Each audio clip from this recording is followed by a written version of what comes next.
Buenos días, doctores. ¿Me escuchan, por favor? Sí, doctor, sí se escucha. ¿Sí? ¿Se escucha nítido? Ya, genial. Un ratito voy a...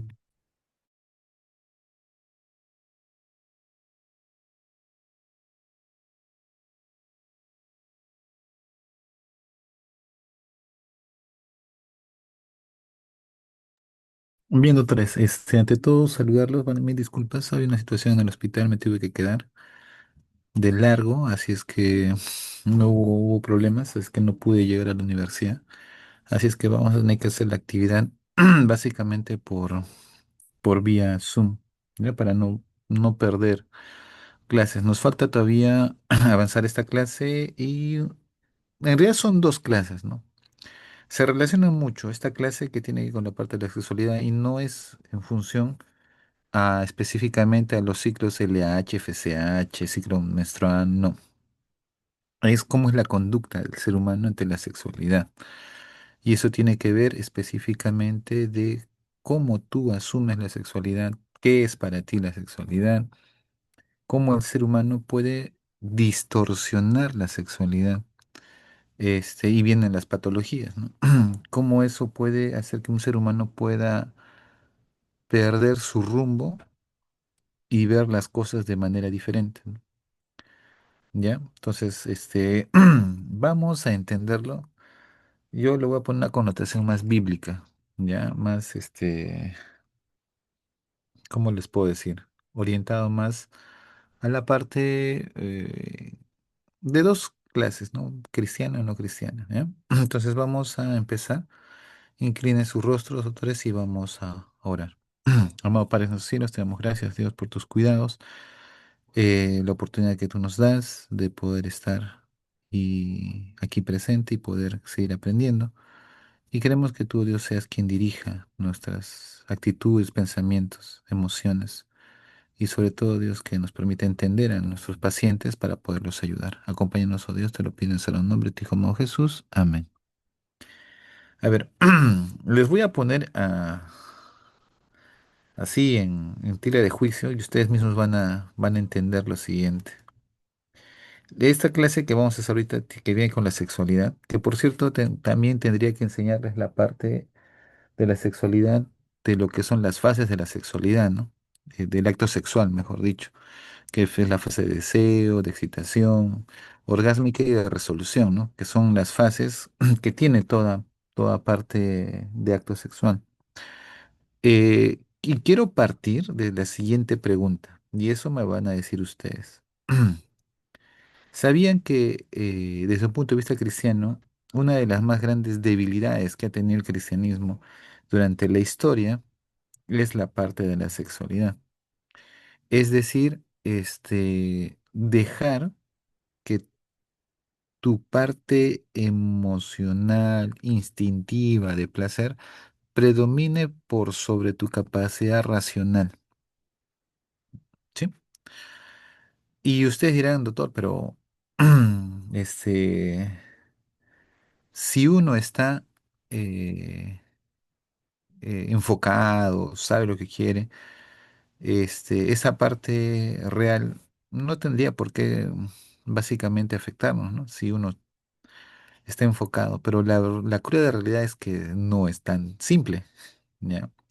Así es que yo les voy a hacer unas preguntas en este momento que ustedes me van a responder y me tendrán que decir, básicamente, ¿ya? A ver, participan los que quieran levantar la mano con mucha libertad. Como les vuelvo a decir, acá no vamos a juzgar opiniones, más vamos a aprender de las opiniones, ¿ya? A ver, ustedes saben, les pongo dos ejemplos bíblicos muy claros, ¿no? Ustedes han visto que tenemos un ejemplo muy curioso, ¿ya? Muy curioso, un ratito, que tiene que ver con dos personajes bíblicos, ¿no? Uno de ellos es José, el otro es David, el que es el rey David, y otro que vamos a tocar un poquito es al rey Salomón. A ver, ustedes imagínense, ¿no? A José, un joven como todos los varones, ¿no?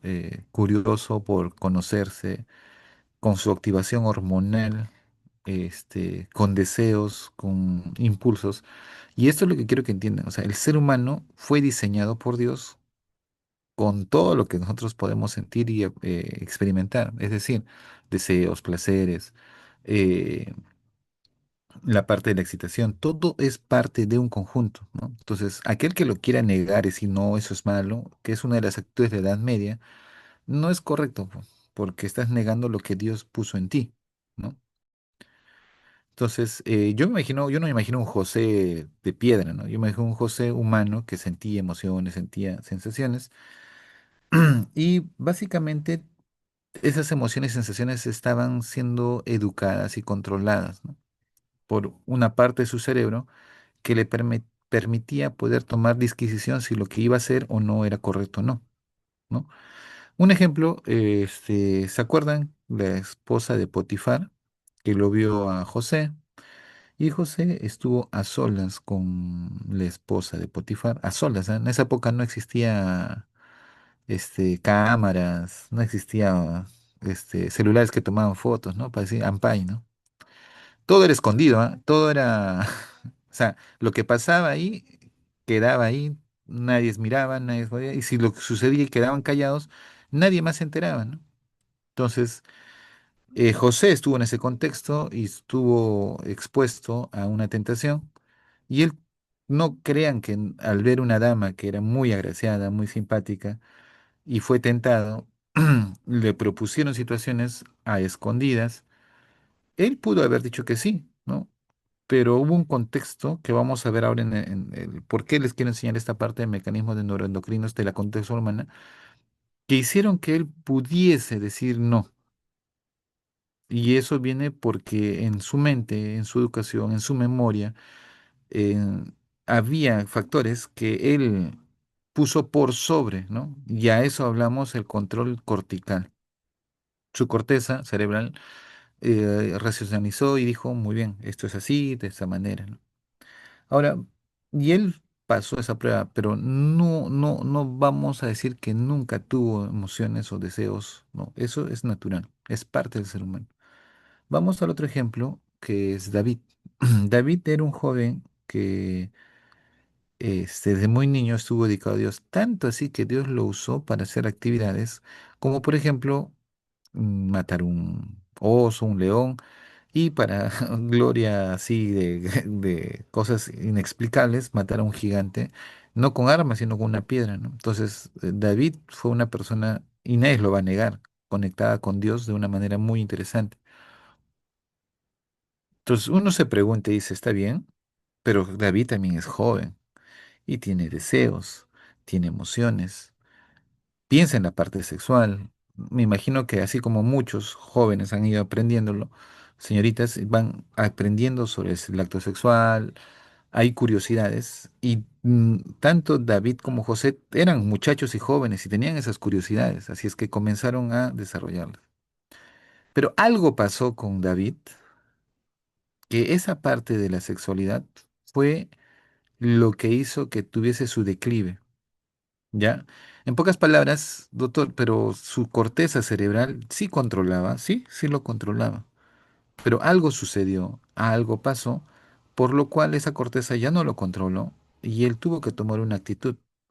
Y su actitud fue de infidelidad. Y peor todavía. Miren cómo cuando la corteza ya no controla tus principios, ya no controlan tu mente, miren cómo las emociones, el placer y la sexualidad te permiten tomar decisiones equivocadas. ¿Y cuál fue la decisión que tomó David? No solamente quedarse con la esposa de otra persona, sino planificar todo para que el esposo muriese, ¿no? Entonces uno se hace la pregunta, ¿y qué fue de ese joven escogido por Dios? ¿Qué fue de ese joven, que hasta cierto punto, ¿no? Era intachable? ¿Por qué su conducta sexual se alteró? ¿Qué pasó ahí? ¿Qué opinan? Quiero opiniones antes de empezar el tema. Siempre empiezo con esa pregunta porque los pongo en debate, ¿ah? ¿Qué sucedió? ¿No? Uno puede decir, no, doctor, yo sí respeto, tipo Pedro, no voy a negarte.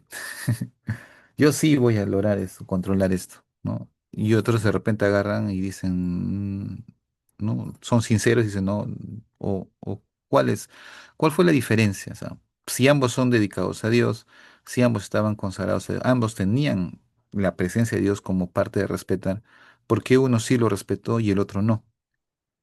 Opiniones, doctores, vamos.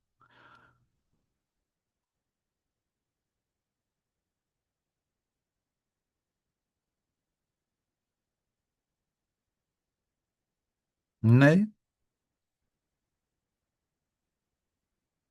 Tienen suerte que no esté frente a ustedes, porque a cualquiera de ustedes los agarraría. Aunque puedo hacerlos participar, pero me gustaría que lo hagan de forma abierta, ¿no? O sea, ¿qué opinan ustedes? Ahora, vamos al otro contexto, ¿no? Salomón, ¿no? Muy bien, a ver, Víctor Burgos. Doctor William, soy Marcos. Ah, ya. Más o menos en esa parte estaba leyendo en los libros de reportaje de psicología, ¿no? Del sexo y amor, ¿no? Que hablaba sobre el hombre y la mujer, ¿no? La diferencia.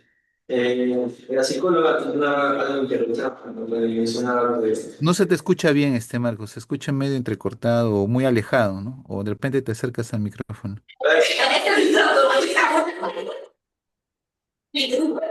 ¿La escucha, doctor? Ahora sí. Como mencionaba, eh, el psicólogo el libro de sexo y amor menciona que la fisiología en el hombre y la mujer es diferente. Hay una línea que dice que la mujer es 80% emocional y sexual, mientras que el hombre es 80% sexual y 20% emocional. Mientras que la mujer está pensando todo el día, digamos, cosas sentimentales, sufrir, digamos, el hombre está pensando netamente. Es el dato que lo leí, que me pareció interesante. No sé si Eh, es eh, todo. ajá. Se escucha, se escucha. Ya, está bien, Marcos, está bien, está bien. Ese es un dato muy interesante, ¿no? O sea, la mujer es más auditiva, muy poco visual, pero también, aparte de ser auditiva, le gusta, le percibe mucho los aromas, ¿ya? Por eso es que un varón que está básicamente, que es capaz de hablar adecuadamente, que sabe jugar con las palabras o que sabe usar el dialecto, y se puede vestir bien y para colmo se pone perfume, su apariencia es muy agradable y usa perfume y habla muy bien, es mucho más atrayente a una dama que alguien que no lo haga, ¿no? Y para el varón más bien es en la parte física porque es mucho más visual, ¿no? Eso lo vamos a ver un poquito cuando hagamos el circuito del límbico hipotalámico en las emociones, ¿no? Y por qué se enamoran ustedes. Pero desde el punto de vista de la sexualidad, yo les hacía esta pregunta porque ambos son varones. Ambos se dejan llevar por la vista. Ambos confían en Dios. Ambos fueron educados en principios cristianos. Pero ¿por qué uno se dejó llevar y el otro no? No, es una pregunta que básicamente lo pongo en reflexión, ya que la conducta humana y el fracaso del ser humano justamente va por este punto. Y una de las cosas que Satanás usa para poder aniquilar a un cristiano es la sexualidad, aunque ustedes no lo crean. Y eso hizo con muchos, ¿ya? Eso lo hizo, por ejemplo, con David. Lo hizo sentir culpable, pero felizmente David entendió procesos y logró corregirlo, ¿no? ¿Se acuerdan del hijo de Jacob, que era Rubén? Rubén también tenía una conducta sexual no adecuada, por eso es que hasta se acostó con la esposa de su papá, que era Jacob, ¿no? Entonces, porque era la sexual lo manejaba mal, ¿no? Y se acuerdan de Rey Salomón, hay muchos textos mencionan de que Rey Salomón también tuvo actitudes de conducta sexual no adecuadas, ¿no? Entonces, es como que, ¿qué pasó, no? O sea, ¿dónde está la garantía de que tú eres cristiano y manejas bien la conducta sexual? Entonces, Bajo ese principio vamos a ir entendiendo ciertas cosas, ¿sí? Estamos enfocados a por qué es lo que quiero que aprendan esto. Porque la conducta homosexual, cuando está mal llevada, mal dirigida, va a generar perversiones, va a generar conflictos o va a llevarte a hacer cosas como, por ejemplo, que hizo David. ¿Ustedes se imaginan ese David que venció a Goliat, que amaba a Dios, que todo, después matando a una persona o cometiendo adulterio y queriendo matar a su esposo? O sea, ¿se imaginan ese contexto? Uno dice, no, pero uno no lo puede imaginar. Y lo que quiero que entiendan es que cuando la conducta sexual está mal enfocada, mal llevada, te puede llevar a hacer cosas que tú no imaginabas poder hacer. Y es por eso que es una de las cosas que tenemos que entender para comprender a nuestros pacientes de por qué hacen una u otra cosa. ¿Sí? Bien, para poder, espero que haya captado su atención, ¿cómo definimos la conducta sexual? Esta conducta está reagrupada, ya, esta va a reagrupar todos los mecanismos del comportamiento reproductor humano y todos los comportamientos eróticos. ¿Qué significa? Como el comportamiento reproductor, que básicamente vendría a ser la fisiología normal, ¿no? La parte coital, pero también comportamientos eróticos quiere decir con el comportamiento hacia mi identidad dentro de la sexualidad y cómo yo percibo la sexualidad. Una cosa que a mí me gustó mucho, hay unos libros judíos que, ¿saben cómo enfocaban los judíos la sexualidad? Lo enfocaban de la siguiente manera. Todos creemos y sabemos que Dios creó en 7 días, ¿no? Perdón, en 6 días y el séptimo día descansó. Entonces Dios es creador y nosotros somos creación. Es el concepto de los judíos. Pero dice que Dios quiere que el ser humano pueda experimentar por lo menos esa sensación de ser parte de la creación. Por eso es que otorgó al varón y a la dama el poder ellos dar vida cuando se junten, ¿no? Y por tal motivo eso es un privilegio. Es algo que mucho respeto que Dios otorgó al ser humano. Entonces, en el momento que hay intimidad o con una pareja comienza a tener intimidad y van a tener un hijo, están siendo parte de ese concepto de creación, están siendo parte de lo que Dios quiso. Entonces, le dan una connotación muy espiritual, muy de respeto, porque es algo que Dios otorgó. No en vano Dios puso a un varón que tenga un pene, una mujer una vagina, que haya un clítoris. O sea, todo eso es fisiológico, ¿no? No en vano puso emociones en nosotros, deseos, placeres. O sea, todo es parte natural. Este, cuando el ser humano comenzó a distorsionarlo, y enfocaron más la sexualidad, a eso le llamaron tabú, ¿no? ¿No? Que la sexualidad es mala, ¿no? Y eso pasó en la Edad Media, ¿no? Y es por eso que muchas generaciones, hasta sus abuelos, no les es fácil hablar de la sexualidad. Y muchas veces aprende uno la sexualidad no con personas adultas o papá, mamá o alguien preparado, sino en pares, pues. Entre ustedes ahí están aconsejándose sobre la sexualidad. Y ahí es donde se cometen más errores, ¿no? O sea, es como que un ciego dirigiendo a otro ciego, algo así. Los dos se van a matar, ¿no? Entonces, es importante entender eso, ¿no? Y es por eso que antiguamente el pueblo de Dios judío pasaba esta experiencia sin tabúes, lo pasaba de generación a generación, pero con ese respeto, ¿no? Que si tú quieres ser parte de la creación, pues vas a tener el derecho de usar ese derecho cuando estés casado, ¿no? Y ellos básicamente respetaban mucho eso. ¿Listo? Entonces es tu conducta, ¿no? ¿Cómo es tu conducta ante el hecho? Segundo, vamos a ver lo que es la reproducción. Se conoce como reproducción a aquel proceso biológico a través del cual una especie podrá crear nuevos organismos pertenecientes, por supuesto, a la misma especie, ¿no? La reproducción es la característica común que observan casi todas las formas de vida. Muchas otras personas han distorsionado esto de la reproducción. O sea, o sea, inicialmente la sexualidad justamente es un proceso fisiológico de sobrevivencia para poder tener descendencia y que la especie pueda ser, que pueda perdurar, ¿no? Pero el ser humano tiene algo muy peculiar, ¿no? El propósito es dar vida a un nuevo ser y que ese ser nuevo que ha nacido tenga un propósito en esta vida, ¿no? Por tal motivo, la reproducción tiene un propósito de traer un nuevo ser para poder ser educado y básicamente que sea parte de la sociedad, ¿no? Y pueda contribuir. Pero muchos ya lo ven, ya no solo, ya no les interesa la parte reproductiva, les interesa solamente la parte de placer, ¿no? Y ahí viene el problema. Porque si tú vas a ver a la parte reproductiva o la conducta sexual como solamente placer, todo se va a distorsionar y vas a perder el control y puedes caer dentro de esas situaciones que al final te van a llevar a problemas a futuro, ¿no? Por ejemplo, acá dice de la misma especie, ustedes saben que hay una enfermedad que se llama la zoofilia, ¿no? Que hay personas que tienen relaciones básicamente con animales, ¿no? Y eso ya es una connotación patológica. Desde hace varios años se realizan diferentes investigaciones relacionadas con la conducta sexual humana con el inicio del deseo, ¿no? O sea, ¿cómo es que empieza el deseo sexual?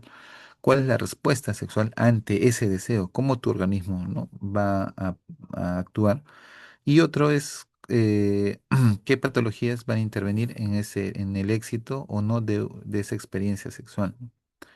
Entonces, yo les digo una cosa, muchas parejas, por ejemplo, eh, perdón, un ratito, un ratito, un ratito.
Bien, ahora sí, van a disculpar una situación que tengo que resolver.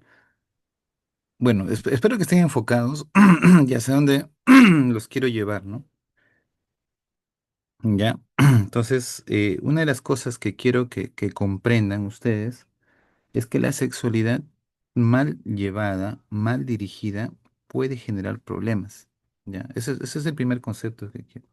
Segundo concepto que quiero que vayan entendiendo es que las cosas que Dios puso en nuestro cuerpo, el deseo, nuestra respuesta hacia la sexualidad, la neurofisiología, por ejemplo, de la erección, cómo es que se da ese proceso, es todo fisiológico, es parte de nosotros, ¿no? Y con otras variadas patologías que van a intervenir hacia el éxito o no de una experiencia sexual. Hay gente que, por ejemplo, que son diabéticos, que tienen disfunción, ¿ya? Que tienen disfunción, mm, por ejemplo, disfunción para el acto sexual, o sea, no pueden concluir el acto sexual y les genera cierta frustración, ¿no? Y les genera cierta frustración. Entonces, ustedes tienen que entender si se puede corregir o no esa situación, ¿no? Si se puede corregir, genial. Y si no, orientarlos y dirigirlos para que entiendan qué es lo que se quiere lograr, ¿no?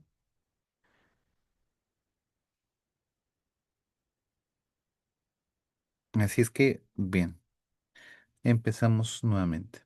Miren, dentro de lo que es la historia de la sexualidad, eh, muchas veces el ser humano ha escapado con respecto a entenderse y a conocerse a sí mismo. Y a veces el ser humano trata de negar o rechazar lo que está experimentando y le da una connotación de malo, ¿no? Y trata de mostrar algo que realmente es bueno para que los demás entiendan que yo no soy así. Y sucede, doctores, que nosotros tenemos tres tipos de cerebros que nos gobiernan a nosotros, ¿no? Uno se llama el cerebro reptiliano, ¿ya? O sea, es como reptiles, o sea, como seres básicos, ¿no? Necesito comer, necesito dormir, necesito respirar, necesito hacer esto, hacer aquello, o sea, cosas básicas, ¿no? Y dentro de las cosas básicas que tenemos nosotros también está la parte de la sexualidad. Por eso es que la reproducción es un instinto, básicamente, que el organismo lo hace dentro de ese cerebro, que es un cerebro básico reptiliano. Tenemos otro cerebro, básicamente, que tiene que ver con las emociones, ¿ya? Es un cerebro que tiene, o sea, ¿se acuerdan de Intensamente? ¿No? ¿Se acuerdan de los dibujitos? La ira, el miedo. ¿Cuáles más había? Había la tristeza, ¿no? Y así comenzaron, en cada etapa comienzan a aparecer ciertas emociones. Hay un cerebro que se encarga de manejar esas emociones, ¿no?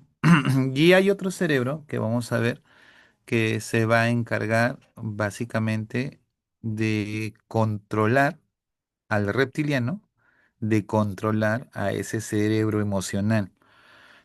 Y eso se llama el neocórtex, ¿ya? Y eso le llamaremos el neocórtex. Entonces, quiero que entiendan eso, ¿no? Entonces, si nos ponemos a pensar en la situación que les puse como ejemplo entre la vida de José y David, ambos eran cristianos, ambos amaban a Dios, pero uno se dejó llevar por su cerebro reptiliano, por su cerebro emocional, y su neocórtex fue bloqueado, ¿no?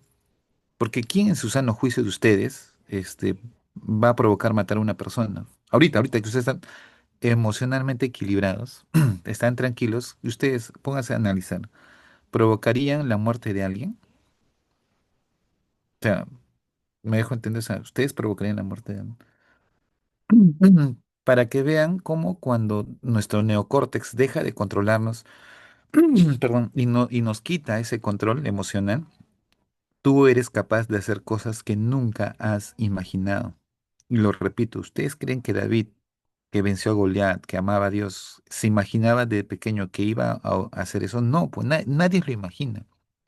Pero quiero que entiendan cómo el no control, el no entender las cosas que somos, nos puede llevar a futuro a cometer errores. Por tal motivo, tenemos que aceptarnos y conocernos a nosotros mismos, con nuestras virtudes y debilidades, porque ya saben quién lo va a usar en contra de ustedes. Listo.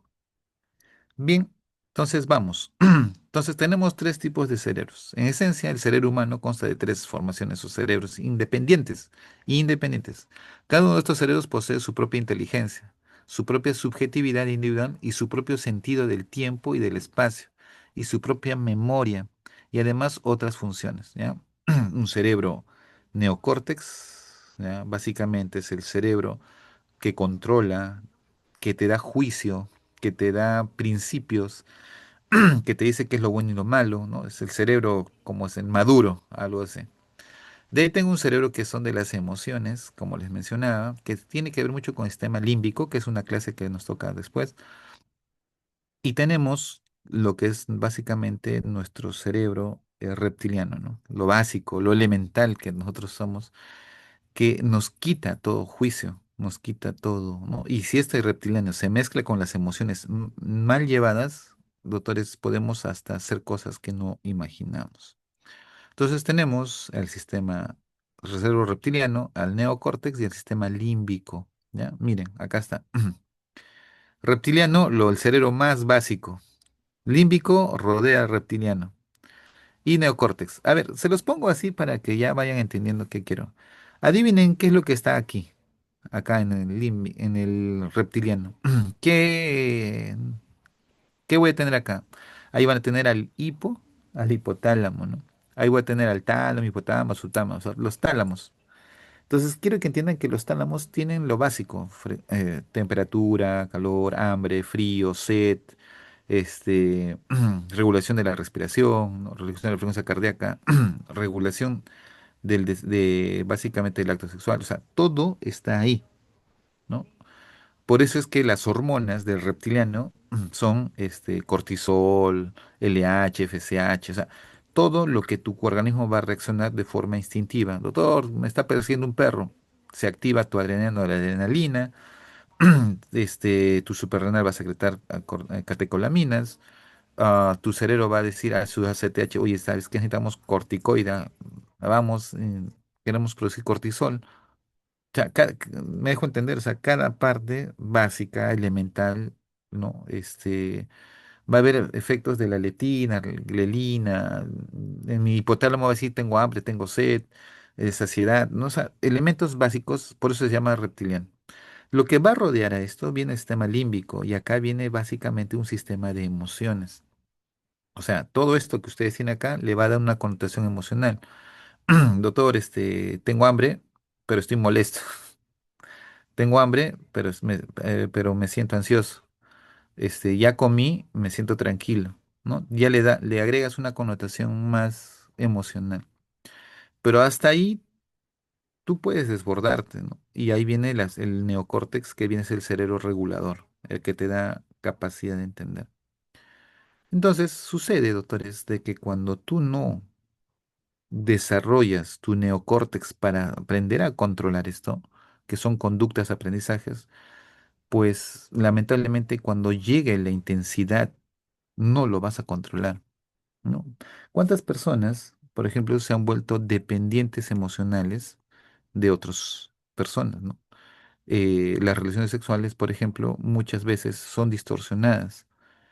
Yo les comento, ¿no? Por ejemplo, una pareja que quiere realmente construir bien las cosas, si le mete el componente sexual, es decir, relaciones sexuales, antes de, ya su cerebro ya no va a desarrollar el neocórtex, que es decir, comunicación, comprensión, el diálogo, la paciencia, el compartir momentos que construyan el neocórtex de ambos y les permitan ir madurando, no lo van a poder desarrollar porque ya lograron despertar la parte de la conducta sexual y a veces es muy intenso en esas relaciones y su parte reptiliana y límbica es tan intensa que al final lo único que quieren para encontrarse como pareja es tener intimidad o relaciones sexuales. Y ahí viene el problema, porque cuando tú no desarrollas el neocórtex reptiliano y eso límbico, puede volverse adictivo, ¿no? Y ahí viene otra cosa, ¿no? Por eso es que hay parejas que cuando están y su connotación no es madura, desarrollan tanto su parte reptiliana y límbica que se acostumbran, ¿no? Y es como una droga. Y cuando terminan, al rato ya quieren volver, no, que le extraño, que no sé qué. Es un hormona, es como una droga, ¿no? Estás en tu fase de abstinencia. Es que tienes que dejar que pase el tiempo para que baje esa intensidad. Y eso sucede, ¿no? Muchas relaciones empiezan así, pasa el tiempo ¿ya? Autores pasa el tiempo y van madurando. El ser humano tarde o temprano tiene que ir madurando sus experiencias y su neocórtex se va desarrollando y se van dando cuenta que realmente no amaban a esa persona, que realmente tomaron una decisión no adecuada y viene la separación y el divorcio, ¿no? O aparece otro factor que genera más estímulo a tu parte reptiliana, a tu sistema límbico, ¿no? Y viene la infidelidad, ¿no? Entonces, es importante educar al neocórtex. O sea, el neocórtex tiene que ser educado, formado. Entonces, ¿qué pasa si yo como ser humano niego cosas de mí mismo, ¿no? Como en mi conducta sexual. O sea, no, no, que eso es malo, no quiero, no, esto acá no debo sentir, esto no debo ser, no, tengo deseo, sí, no, eso es malo, ahorita no debo tener deseo.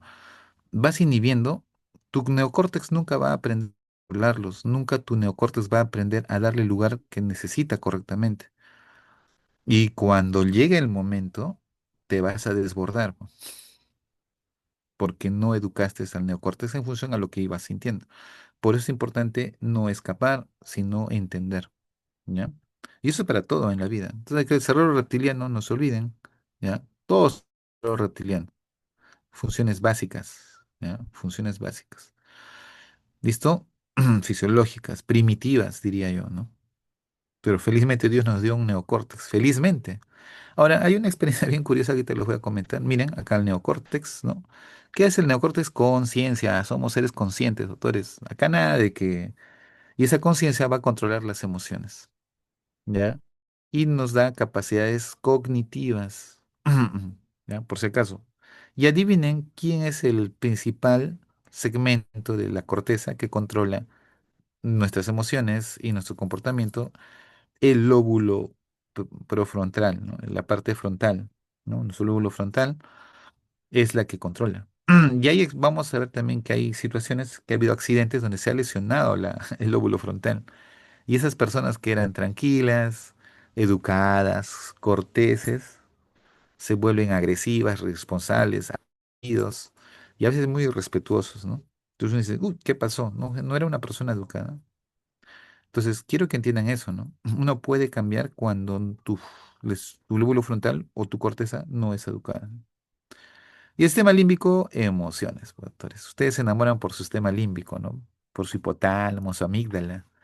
¿Ya? Ustedes, ahí está su almacén de sus emociones, sus memorias, los recuerdos.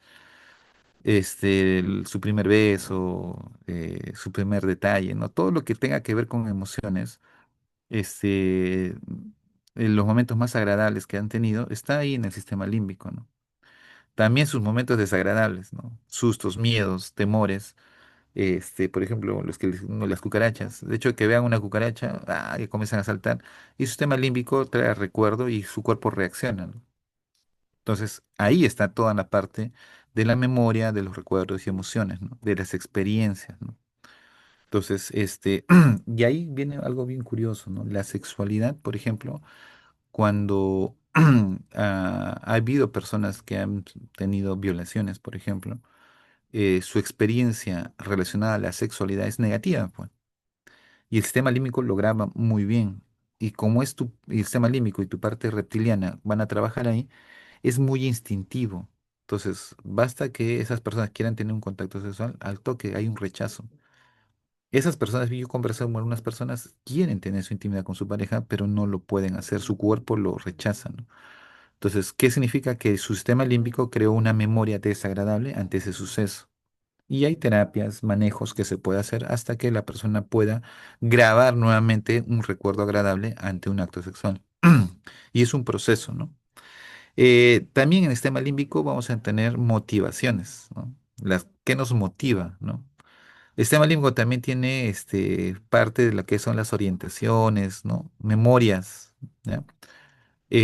Está el miedo, la rabia, el alternar, las relaciones sociales, los celos. Ustedes no son celosos, pues, ¿no? Ustedes son personas de luz que jamás van a tener celos de su pareja, ¿no? A no ser que de motivos, van a decir seguro. Los celos es natural, es hormonal, es primitivo. Sí, y los voy a repetir. Que tú tengas celos, ya, genial, o sea, es natural, todo ser humano va a tener celos. Pero que esos celos no los puedas controlar o que tu mente no le dé una connotación clara, ¿no?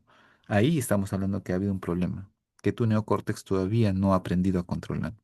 Entonces tienes dos opciones, o niegas, dices celoso, o aceptas que eres celoso y tu cerebro al aceptar que eres celoso vas a comenzar a trabajar para saberlo manejar.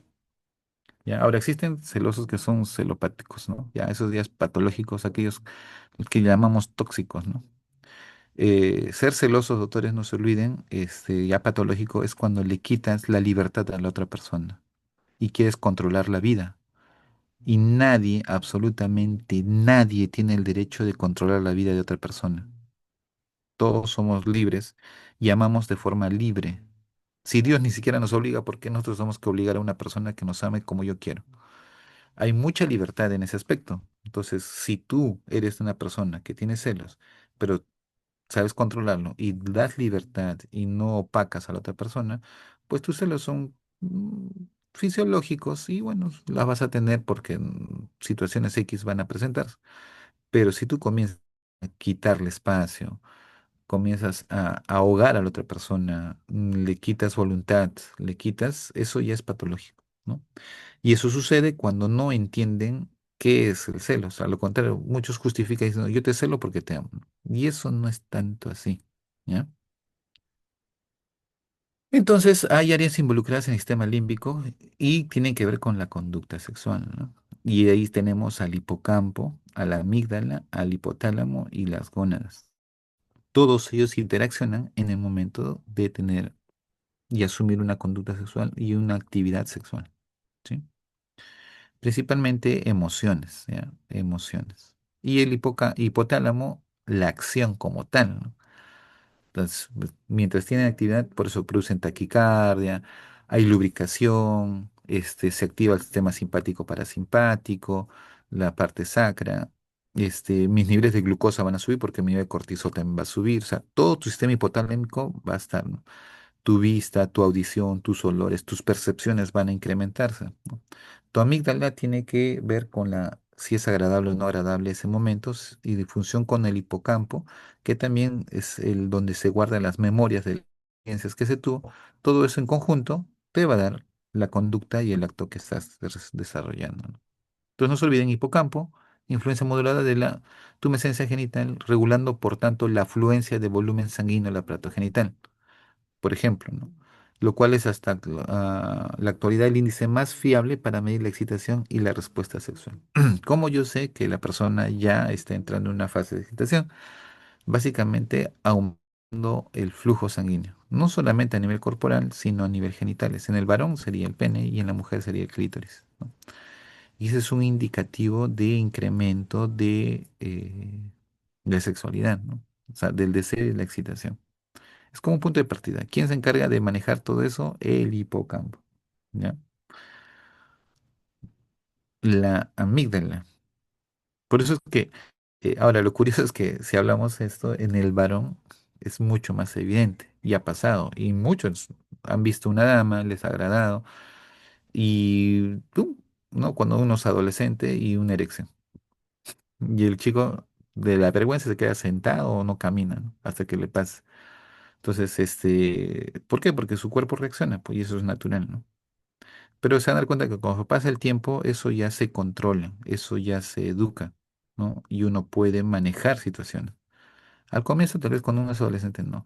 La dama tiene la suerte de que no es algo muy evidente. Lo que sí aumenta bastante es la vascularización a nivel de las mamas, ¿no? Y es por eso que ese es uno de los indicativos cuando una dama puede estar en una actividad de excitación. Entonces, son factores que uno puede observar. La amígdala juega un papel central en la conducta sexual, habiéndose comprobado que la estimulación del septum y del área preóptica media daban lugar a una erección total en animales de experimentación. Entonces, tiene que ver mucho ahí con también fase de la erección, ¿sí? Y el hipotálamo, como les mencionaba, tiene que ver con la respuesta del cuerpo. Varias estructuras nerviosas reciben información del tálamo y enviándoselas por vías de información a la hipófisis que se encuentra en la parte inferior del mismo, el cual manda información a diversas partes, corteza cerebral, sistema nervioso autónomo y se dan respuestas de la conducta sexual. Recuerden que el hipotálamo va a integrar la corteza, va a integrar la parte hormonal y va a generar una respuesta, pero también va a interaccionar con el tálamo, ¿ya? Y el tálamo va a mandar ciertas conexiones mecánicas, motoras, también emocionales hacia la corteza y eso genera un circuito. Y bueno, las gónadas básicamente eh, se encargan de las secreciones testosterona o estrógeno, básicamente, ¿no? Recuerden que en el acto sexual lo que más se va a secretar es testosterona en el varón y también en la mujer, ¿no? Se incrementan los grados de testosterona.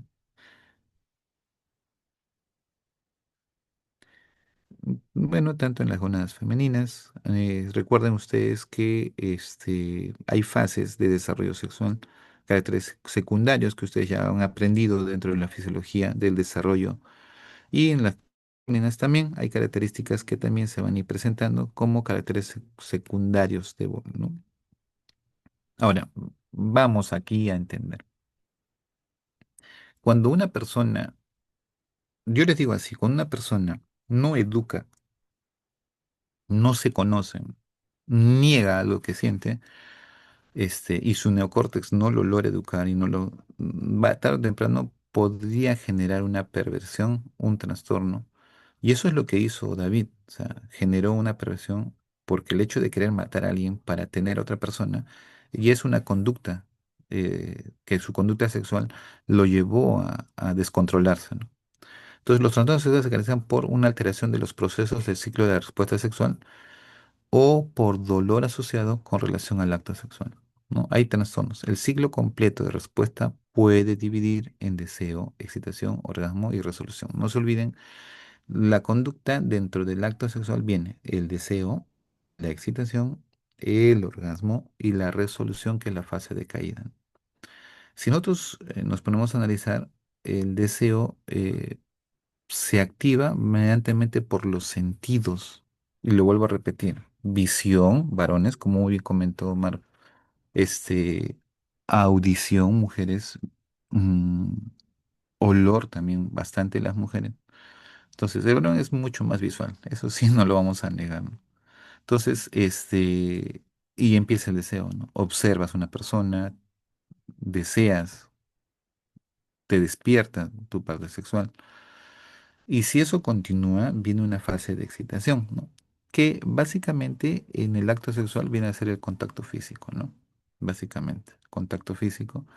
Y la parte del orgasmo viene a ser la fase cúspide del acto sexual, donde el organismo descarga todo tipo de hormonas que se llaman hormonas del placer y la persona llega a un estado de, ¿cómo le diríamos? De descarga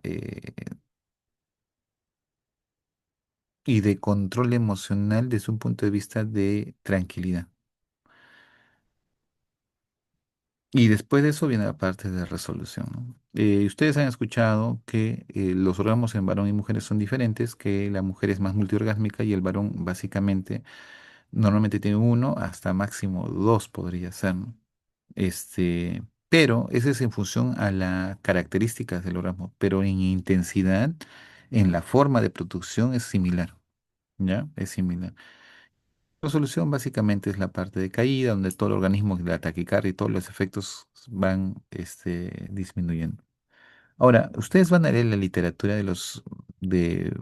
quería resaltar esta parte, literatura médica, que menciona en la época de los años 1700 a 1800 había situaciones de estrés, ¿ya? Y miren que era bien curioso, ¿no? Y una de las cosas que hacía para bajar el estrés era terapias de estimulación sexual. Es pocas palabras como tipo masturbaciones, algo así. Y eso era, ahora que he leído eso, es como que era la terapia para que el estrés baje, ¿no? Y hay una frase célebre que dice, estoy estresado y quiero desestresarme, ¿no? Entonces asocian mucho eso por esas costumbres antiguas que se tenían. Entonces, para que vean cómo lo que Dios creó en una pareja, de forma adecuada, llevada como debe ser, donde hay amor, donde hay respeto, donde se da el lugar que se debe dar a la parte del acto sexual, es un regalo y una bendición, ¿no? Para la pareja, ¿sí?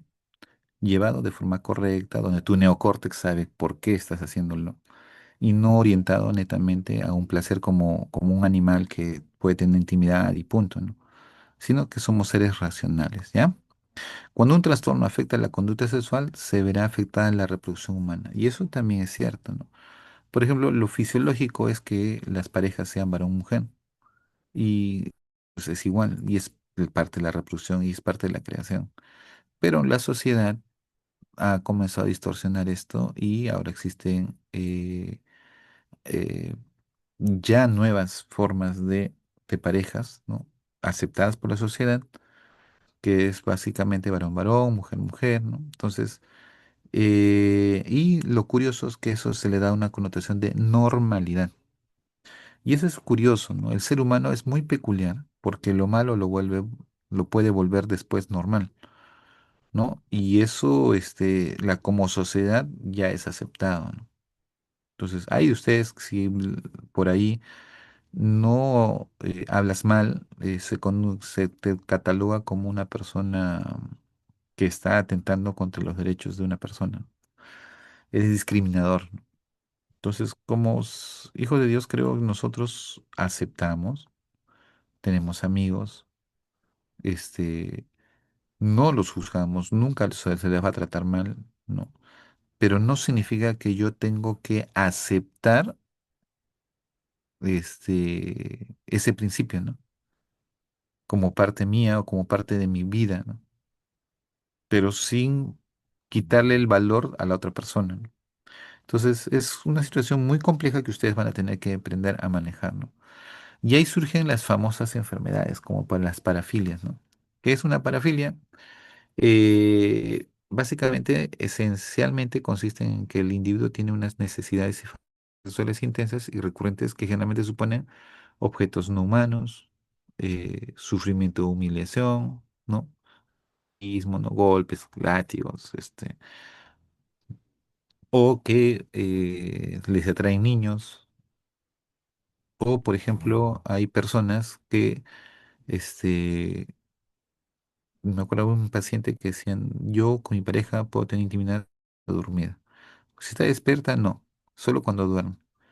Entonces, que no esté consciente, algo así, ¿no? O, por ejemplo, lo que ha pasado y ha sucedido con personal de salud, y ustedes han escuchado en las noticias, ¿no? Que usando su connotación médica, usaban anestésicos y dormían ¿no? Dormían al paciente y abusaban de esas personas. Entonces, ¿qué los lleva a actuar de esa manera? O sea, ¿por qué es que no son capaces de entender que eso no es correcto y lo hacen? Esa misma pregunta tú le harías a David. Si tú estuvieses a David, le dirías, David, pero si tú sabías que eso era malo, ¿por qué lo hiciste? ¿Y por qué ordenaste, planificaste matar a una persona, ¿no? ¿Sabías que era malo? Sí, yo sabía que era malo, pero no, y él te respondería, pero no pude contenerme, ¿no? No pude controlarme. Entonces, entiendan que las parafilias son conductas de personas que muchas veces ya no pueden controlarse y sufren, ¿ah? Algunas personas sufren, ¿listo? Porque son conscientes de que no es correcto, pero no saben cómo controlarlas, ¿no? Hay otras personas que sí ya entran en la parte de la perversión y esas parafilias les generan más bien este placer y más bien quieren más estímulo de eso, ¿no? Entonces, y ellos más bien ya entran en una connotación como droga, ¿no? Si no lo hacen, se sienten intranquilos. ¿No? Entonces, las parafilias, ¿ya? Las parafilias. Por ejemplo, vamos a ir analizando el exhibicionismo, ¿no? Hay personas que básicamente sienten placer solamente mostrando sus partes íntimas o parte de su cuerpo, ¿no? Y eso genera justamente para ellos sus fantasías sexuales, se excitan, sea lo que puede hacer, ¿no? Y eso ha pasado muchas veces, ¿no? Espero que yo me acuerdo que había un paciente que conversábamos, me acuerdo cuando yo hice psicología, psiquiatría, que él confesaba de que le gustaba ir en los carros, se sentaba y si había una dama, mostraba sus partes íntimas. Suena muy desagradable en realidad, ¿no? Pero él dice que lo hacía porque sentía placer que lo vean, ¿no? Entonces, tuvo que trabajar mucho con él, eh, bajar su intensidad y desarrollar ese neocórtex para que pueda controlar ello, ¿no? Se tuvo que usar medicación y todo lo demás, y básicamente es todo un proceso de trabajo. La pedofilia. La pedofilia es mucho más compleja, en realidad, ¿no? Y tiene que ver mucho con las fantasías sexuales que han sido distorsionadas, mal llevadas o encaminadas. Un pedófilo no aparece, doctores, no aparece en un año o 2 años. Un pedófilo se va formando desde muy pequeño. Es como ha ido adquiriendo el conocimiento de la sexualidad desde muy pequeño. Y eso va distorsionándolo, ¿no? Va distorsionándolo. Y dicen que la pedofilia, zoofilia o todas las alteraciones de la sexualidad que tienen que ver con el placer, parte de que es como la droga, ¿no? Inicialmente tal vez tenían intimidad de una manera, después ya no sentían placer y buscan otro tipo de experiencia, ya no les genera placer, buscan otro tipo de experiencia, saliéndose de las casillas porque ya este control tanto del cerebro reptiliano y del cerebro límbico ya no es un control, sino es un desborde. Y si no logras manejar emociones, ese instinto, pues eso domina y si no le das lo que necesita, te desbordas, ¿no? Y se ha visto que en esos casos ya bloquea al neocórtex. O sea, ya eres muy instintivo, ¿no? Es como un animal, algo así, ¿no? Entonces ya no puedes controlar. Entonces, y ahí viene, porque uno se pregunta, ¿no? O sea, ¿por qué una persona, o sea, tiene esa perversión de querer estar con un niño, ¿no? O sea, ¿cómo se sucedió eso? Y es un proceso, no es algo que se da de un día al otro. Por eso que eso ya parte desde la infancia, ¿ya? Desde la infancia fue llevado mal, puede que ese niño, a cuando crezca, ya tenga perversiones de la sexualidad. Masoquismo, que tiene que ver con trastornos conscientes con respecto a el uso de dispositivos o humillación y sufrimiento, ¿no? Sadismo sexual básicamente tiene que ver mm, sufrimientos físicos y psicológicos, ¿no? Que también podría sufrir la persona. Eh, cada ser humano puede ir distorsionándolo. Entonces, repito, cuando tú no educas tu mente y no educas tu formación, o de niño no te formaron como debe ser, a veces el niño con sus pares va creando su propia sexualidad, su propia comprensión de la sexualidad. Entonces, sería interesante de que ustedes, los que trabajan con niños o adolescentes, va a pasar, conversen también, eduquen, ¿no? La educación sexual es algo que debe ser muy, muy bien llevada y encaminada para fortalecer la mente y crear personas saludables desde un punto de vista sexual, ¿no? Bien, viene otro punto que se llama la disfunción sexual. ¿Qué es disfunción? Doctor, no tengo deseos. ¿Que no tienes deseos? No, no tengo deseos, no quiero tener, ¿no? Viene mi pareja, quiere tener, yo no quiero nada. Se está enojando, ¿no? Sí, hay deseos, pero nunca llegan a la fase de excitación. O sea, como que sí, tengo deseos, pero no llegan a esa fase de excitación. Y peor, si es que no llegan a la fase de excitación, tampoco van a llegar a la parte orgásmica. Y vienen las frustraciones, ¿no? Y acá hay un concepto que maneja mucho el ser humano. ¿Sabían ustedes, no? Que muchas de las parejas que iniciaron mal, que en vez de comunicación, empatía, tolerancia entre ellos, netamente se dejaron llevar por la parte sexual y crearon dependencia. Entonces, y dependen, o sea, dependen uno del otro desde el punto de vista sexual. O sea, cuando hay intimidad, todos felices, todos contentos, y cuando no lo hay, es como que, ¿qué pasó, no? Yo quiero mi droga, ¿no? Yo quiero eso. No me interesa lo que tú sientes, yo quiero esto, ¿no? Entonces ya se distorsionó, ¿no? No se educó el neocórtex. Entonces, suceden esas situaciones y hay relaciones de pareja, doctores, que terminan solamente por eso, porque no hay intimidad. Entonces, para que se den cuenta cómo la familia, el hogar, o las relaciones, perdón, de parejas o de padres, padre y mamá y papá, a veces no tienen la educación suficiente y creen que la pareja básicamente tiene que haber intimidad, ¿no? Entonces, la intimidad en realidad sí es un complemento, pero lo más importante es la comunicación y la relación y el entender el por qué dos personas están juntas y desean compartir momentos juntos, ¿no? Y la sexualidad es un complemento que Dios dio para que pueda fortalecer esa relación. Ese es el concepto real. ¿Listo? Ese es el concepto real. ¿Ya? Entonces, hay deseo, cuando hay una buena comunicación, la excitación y el orgasmo y la resolución, doctores, cada fase, cada proceso que se va a dar va a llegar a su máximo. Ahora, si ustedes, por ejemplo, hay un trabajo de investigación que ha hecho Loma Linda sobre esto, juntamente con dos universidades, ¿no? Y ellos lo trabajaron cuando la persona está en su mejor estado emocional, en su mejor equilibrio emocional, en su mejor estado nutricional y que tiene una pareja realmente estable, conforme, tanto el deseo, la excitación y el orgasmo llegan a un máximo, que pueden ser hasta 10 a 15 hasta 15 veces más de lo que normalmente suele ser. O sea, ¿qué significa eso? Se ha visto de que cuando no se lleva, lo que experimentan es muy pobre, pero cuando se lleva de forma correcta es muy intenso. Entonces uno dice que sí, porque justamente Dios otorgó esto para que la pareja lo disfrute y tengan respuestas íntimas juntos, ¿no?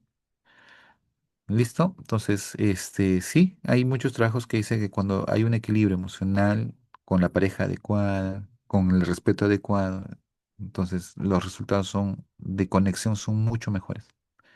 Por eso es importante la parte de la fidelidad y saber en qué momento entrar a este momento del acto sexual, ¿no? Ahora, existen situaciones como por ejemplo el vaginismo, ¿no? Que son enfermedades que no permiten a una dama poder tener intimidad. ¿Y eso por qué? Porque hay contracciones involuntarias de los músculos del tercio inferior de la vagina. Es como que se cierra y no permite, doctor, pero no lo pueden controlar, ¿no? Entonces, y eso se asocia mucho a temores o a miedos o experiencias, ¿no? Es como que lo que les decía, ¿no? Efectos de violación o ciertos traumas o miedos generados por el tema, ¿no? Entonces, es de componente normalmente más psicológico, ¿ya? Dispareunia básicamente es cuando tienen intimidad y hay dolor. O sea, en cada acto coital hay un dolor y duele. Y en verdad las parejas no lo toleran, ¿no? Y rechazan tener intimidad porque hay un dolor, ¿ya? Y normalmente se asocia un poquito con el vaginismo, ¿no? El dolor puede implicar ardor, otros esquema, un dolor cortante, ¿no? Y puede doler toda la vía vaginal, ¿no? Ahora, ¿cuáles son las causas de la dispareunia? Normalmente también tiene un componente psicológico, pero también hay orgánicos, por si acaso. Ah, sí, doctor, sí, infecciones.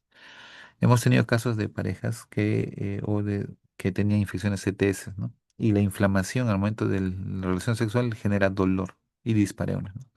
Hemos tenido, me acuerdo un caso de una pareja de que tenía dolor y cuando se le hizo la colposcopía y se vio la parte vaginal, se vio de que había unas cenequias. ¿Qué significa cenequias? Las cenequias significa que la pared vaginal estaba pegada. No, había como pedazos de tejido que pegaban, ¿no? Entonces tuvo que entrar con cirugía, se cortó y ya está, se liberó y se abrió el camino. Desapareció la dispareunia, ¿no? Pero hay también de factores psicológicos, ¿ya? Este es un tema también que todo varón va a ir. Recuerden que un varón que tiene disfunción eréctil pierde esa sensación de ser varón, ¿no? Es como que dice, wow, o sea, ya no puedo, ¿no? Entonces, dentro de la psicología del varón puede caótico. Muchos pacientes que son diabéticos, pacientes que han tenido algún problema de desarrollo neuronal, suelen tener disfunción eréctil, ¿no? Entonces viene, doctor, no puedo, ¿no? Mi pareja porque se ha molestado o me siento mal como varón, ¿no? Y te cuentan, ¿no? Entonces tú tienes que investigar qué ha pasado. Es un problema traumático que, por cierto, también hemos tenido, por fracturas, es psicológico, a una experiencia traumática psicológica que no ¿no? y que le genera, o es un problema orgánico anatómico, ¿no? Ya.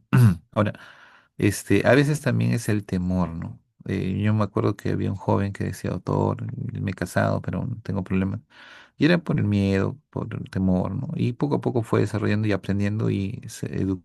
Bueno, ya no tuvo esa disfunción, ¿no? Entonces fue algo más psicológico.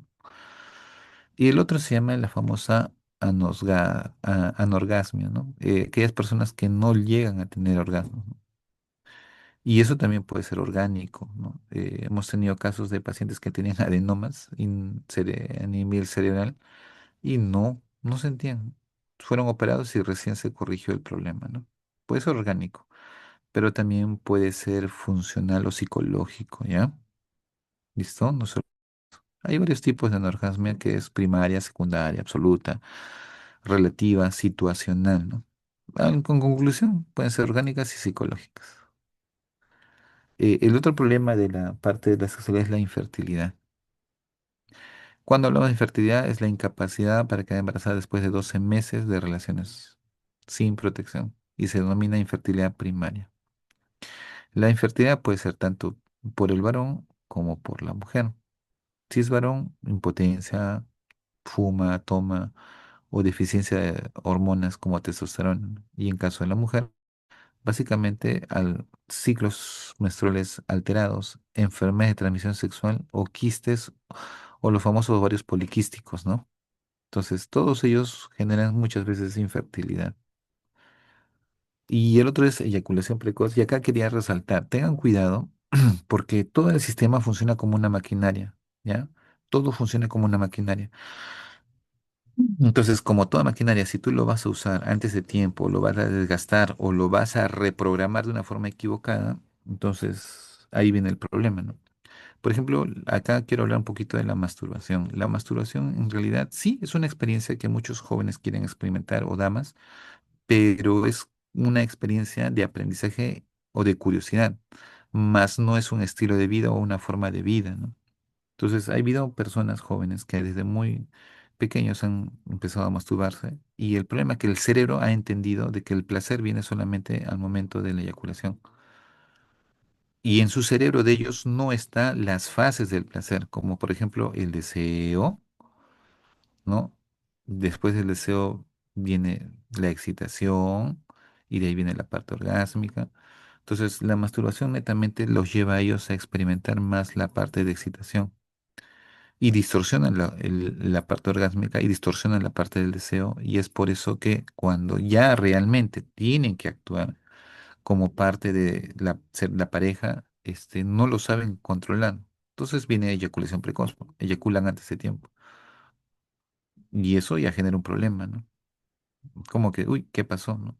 Mientras la pareja está empezando recién a experimentar las etapas, el varón que ya se masturbó y que ya perdió el control y ya su cerebro entendió estímulo de eyaculación, ya, punto, ya acabó.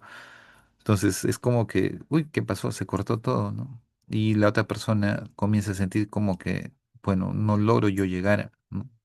Y vienen los problemas. Es por eso que la eyaculación precoz es algo que muchos varones tienen por el uso excesivo al momento de la masturbación. ¿Listo? Y eso es peligroso. ¿Sí? Eso no está bien. La Biblia también lo dice. Ustedes saben, hay textos bíblicos que dicen que no es, que Dios sancionaba mucho a los varones específicamente que hacían actos de masturbación, ¿no? Entonces, y es lógico, lo decía más que por un sistema de salud, ¿no? Dice que se considera que entre un 30 y 40% de la población masculina adulta sufre de eyaculación precoz. 30, 40 personas, por ciento. Bastante, ¿ah? Casi la mitad de los varones por ahí ya están llegando a tener eyaculación precoz, ¿no? En algunos casos también, doctor, pero ha habido personas que sí, pues nunca se han masturbado, pero es aprendizaje. O sea, Es como que el cuerpo comienza a experimentar estímulos y no lo sabes controlar porque nunca han tenido relaciones sexuales, ¿no? Se casaron y nunca. Y es como que recién el cuerpo aprende y se educa, ¿no? Y desaparece esa eyaculación precoz porque es una fase de aprendizaje, ¿no? Y con su pareja al final ya comienzan a disfrutarlo y controlarlo todo, ¿no? Por eso es que, algunos tienen ansiedad, ¿no? Yo me acuerdo que tuve un paciente que me decía, doctor, yo tengo eyaculación precoz. Le digo, ¿ah, sí? Qué raro. Le digo, ¿y por qué, no? ¿Te masturbabas? No, doctor. Y le digo, algo debe pasar. Y el pillo me comentó de que tenía a su esposa y tenía a su amante, ¿no? Era infiel. Entonces, que básicamente a veces le pasaba eso y era por su ansiedad, pues, ¿no? Por el temor a, a ser descubierto y todo eso, tanto con su esposa como con la otra persona, le generaba distorsión de su acto sexual. Entonces, y era por ansiedad, pues estaba preocupado que no lo descubran. Su mente ya no estaba conectado con lo que realmente es el respeto y la exclusividad y la fidelidad, ¿no? Entonces, vean cómo hasta eso puede perjudicar todo, ¿no? La desinformación y la falta de concientización sensorial, ¿no? O sea, en pocas palabras, educar al cerebro de cómo debe manejar y controlar la eyaculación, ¿no? ¿Cómo se tratan los trastornos de la conducta sexual? Básicamente, ¿cómo lo vamos a tratar? Los trastornos sexuales se caracterizan por una alteración de los procesos propios del ciclo de la respuesta sexual o por lo asociado con la realización del acto sexual. Cuando afecta el trastorno a la conducta sexual, también se ve afectada la reproducción humana. Entonces, básicamente, ¿cómo se trata las disfunciones sexuales? Haciendo terapias cognitivas, porque se dan cuenta que el detalle es aprender neocórtex, ¿ya? Educar a tu neocórtex, edúcalo, dale parámetros que te ayuden a ti a entender que eso es normal, que tienes un momento, edúcalo, conócete, experimenta contigo mismo y dice, sí, pues yo me estoy conociendo, es así, Dios, gracias, ¿no? El respeto. Ya, entonces eso ayuda mucho a fortalecernos. Es como que recapitulas y lo interesante es que si tú sigues fortaleciendo a tu neocórtex regula al sistema límbico y al sistema hipotalámico. Y llega un momento que vas a poder disfrutar adecuadamente de lo que inicialmente se pudo haber distorsionado, ¿ya? Igual las parafilias también, ¿ya? Hay que investigar por qué sucedió, qué pasó en el pasado, qué lo llevó a ese punto, ¿no? Por qué ha distorsionado su sexualidad. Y muchas veces tiene que ver con la pornografía, ¿sí? O sea, hay que ser muy sinceros, ¿no? Tiene que ver mucho con la pornografía y eso los lleva a cometer esos errores, ¿no? Ya, poner en práctica técnicas cognitivas y conductuales para lograr un recondicionamiento y eliminar las causas del problema, ¿no? Es un trabajo en realidad, ¿no? O sea, eh, un pedófilo podría reinsertarse psicológicamente, sí, pero es un trabajo, ¿ya? Exceso se puede estudiar como una necesidad puramente fisiológica, ¿sí? Sí, es como animales, ¿no? Es fisiológico, sexo, punto, ya está. Aunque normalmente el comportamiento sexual humano sea determinado por muchos otros factores, es decir, está determinado no solo por las necesidades sexuales, sino también por otras necesidades, entre ellas, ¿cuáles? El amor y el cariño. Ese es un punto, doctores, el amor, el respeto y el cariño le dan un plus a este acto sexual que muchas veces se pierde, ¿ya? Que se pierde. Bien, preguntas hasta aquí.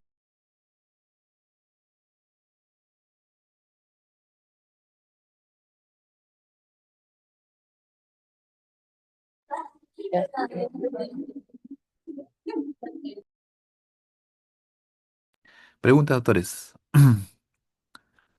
No sé si les interesa el tema, ya se han asustado, no lo sé, pero yo quiero que entiendan una cosa, ¿no? El ser humano, ahora les voy a la connotación cristiana, ¿no? Los judíos mencionaban algo muy, muy importante, ¿no? Ellos decían de que mientras tú escondas y no quieras aceptar que tienes cosas que has ido aprendiendo, tampoco no esperes que tu cerebro y Dios puedan actuar en ello, ¿no? O sea, es así de simple, ¿no? No esperes tú a que lo que tú escondes, Dios no lo pueda resolver si tú no lo aceptas, ¿no? Eso es un punto muy importante que tienen que entender, ¿ya? Aceptar lo que somos y que Dios sea quien trabaje y lo reordene y le dé el lugar que tiene que ser, ¿no? Si una persona, un paciente necesita ayuda, pues hay psicólogos, hay psiquiatras que lo podrían reordenar eso. Dios sí, también es un factor muy importante, ¿no? Que también ayuda a reordenar. Pero recuerden que Satanás usó mucho eso, ¿no? Le hizo cometer errores a Rubén, le hizo cometer errores a David, mató a una persona, ¿no? Y así, o sea, muchas personas, por emociones o situaciones escondidas, Satanás lo va a usar, ¿no? Entonces, antes que Satanás lo use, mejor entréguenlo y que sea Dios quien lo corrija, ¿no? Así es que, recuerden que cuando ustedes escogen una pareja, tú no sabes lo que hay en la mente y en su cerebro reptiliano y en su cerebro límbico. Cada ser humano es algo único, ¿ya? Lo que te va a mostrar esa persona con quien tú estás es lo que su neocórtex va a decir que te muestre a ti, pues. Educada, educado, respetuoso, pero en el fondo tú no sabes qué hay en su sistema límbico y qué hay en su cerebro reptiliano. Así es que con mucho cuidado, sorpresas pueden haber, ¿ya? Entonces, ¿cómo se logra descubrir eso? Como consejo final, la amistad, pues. Uno a veces se muestra cuando es amigo de una persona, tú te muestras tal y como eres, ¿no? Eres una persona auténtica. No te interesa que te juzgue, al final es tu amigo, pues, ¿no? Si sabe que eres gritón, ya, pues mi amigo es gritón, desordenado, pues, ¿no? Y uno acepta las amistades así porque lo aprecias, lo quieres y lo aceptas como es y andas con esa persona porque lo aceptas, es auténtico. El problema que en la fase del cortejo, el varón y la dama, más que todo el varón hace que su neocórtex controle todo y muestres lo más agradable de ti, ¿no? Como parte del cortejo, ¿no? Pero en realidad no eres auténtico, ¿no? Entonces, uno de los riesgos de tener parejas que no has conocido es que puede que no seas auténtico. Y a futuro van a descubrir quién eres, ¿no? Y puede que la otra persona no comparta contigo y ahí vienen problemas, ¿no? Entonces, es importante, por eso les decía, que entiendan que cada ser humano tiene sus aprendizajes interiores que podrían condicionar sus respuestas a futuro, ¿no? Así es que, importantísimo para que vean cómo el ser humano puede cambiar su conducta solamente por no haber educado la parte de la sexualidad, ¿no? Muy bien, a ver, levanten las manos. Sí.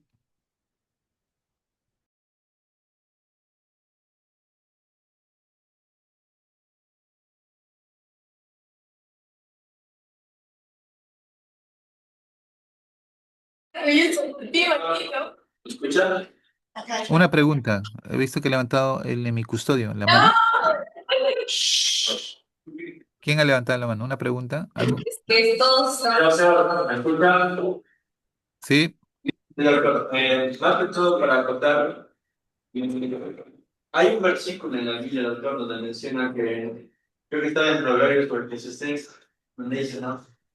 Donde tales son los pensamientos del hombre, tales celos.